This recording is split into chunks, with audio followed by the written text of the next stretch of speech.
It was dark. There was a lot of chaos. There was some hand-to-hand fighting. We had a lot of wounded inside our perimeter. So around 7 o'clock in the morning, I took two other people. I was a platoon sergeant at the time. Two other fellas came with me through the jungle, and we located the snipers. And they were in what looked to be like some type of a deep ditch. They were behind some type of mound. They didn't see us, but we could see them. If I remember right, there was about 15 of them. There was only 3 of us. And they were smoking cigarettes. This may have been, a quarter mile from where our outfit was. And we knew the 3 of us were not going to handle 15 of them. So we were going to go back and get, because we just had rifles. We were going to go back and get a 3.5 rocket launcher and M79 grenade launchers. But it was at that point that they saw us. So it was at that point that I pulled out a hand grenade and threw it in their direction and yelled at the 2 guys to run across this small open area to get down in the jungle behind some more, I don't know what they were, berms, or it was a little bit hilly there. So we did that. They ran across, and at that point, you just woke them all up. They were ready to go. I don't know what happened to the grenade, who it may have hit, but I went to reach for another hand grenade to throw the second hand grenade, and I didn't have any more.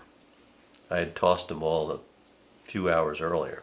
So I was a little irritated. This is sort of the interesting part about my memory of this, in that I'm laying on the ground, they're shooting at me, I'm behind a little hedgerow, I got to get across this little open area. So what do I do because I'm irritated? I stand up and start shooting my M16 on automatic, which is the stupidest thing I could have ever done. I stand up, I pull the trigger, I start spraying the area, and boom, I get shot with their AK-47. One bullet passed through my shoulder, my chest, and out the back. And I was on the ground. And I do remember hearing, I think his name was, there were 2 guys, Roberto Gallegos and another guy named Pluger.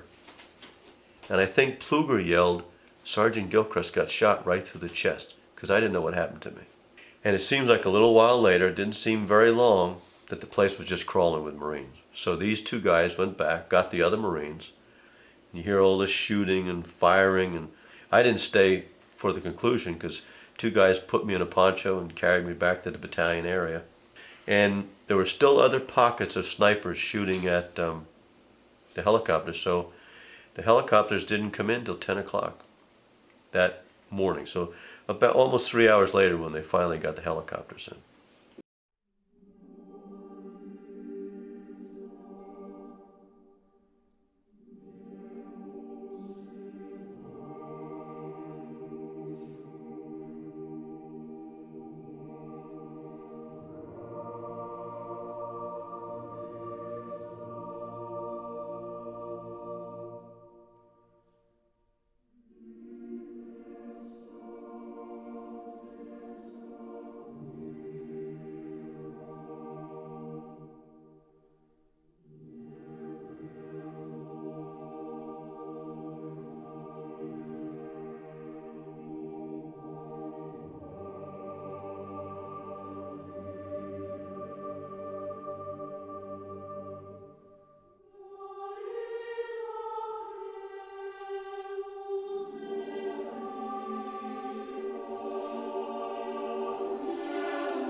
So I remember that the day that I went there for the first time. I was looking forward to it, but I was apprehensive about what kind of emotion I would have. I saw the names, 58,000 some names, and especially when I saw and then touched the names of people I knew. So when I went there, it was, I think, as I expected, a feeling of deep sadness, of closeness to the service members who were on the wall. And I remember walking up to look for some of the names when three young people ran by quickly, and I felt a little irritated that they should have more respect. And they were maybe in their early to mid-20s.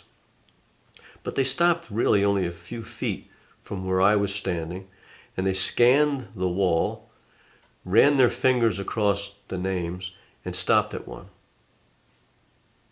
And they said, here he is, here's Daddy.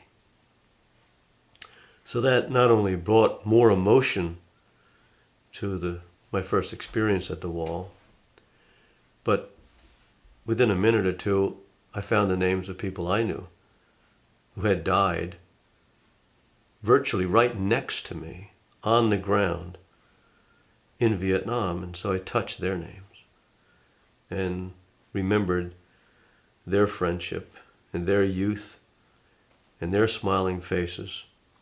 And that day I grew even closer to them and their memory.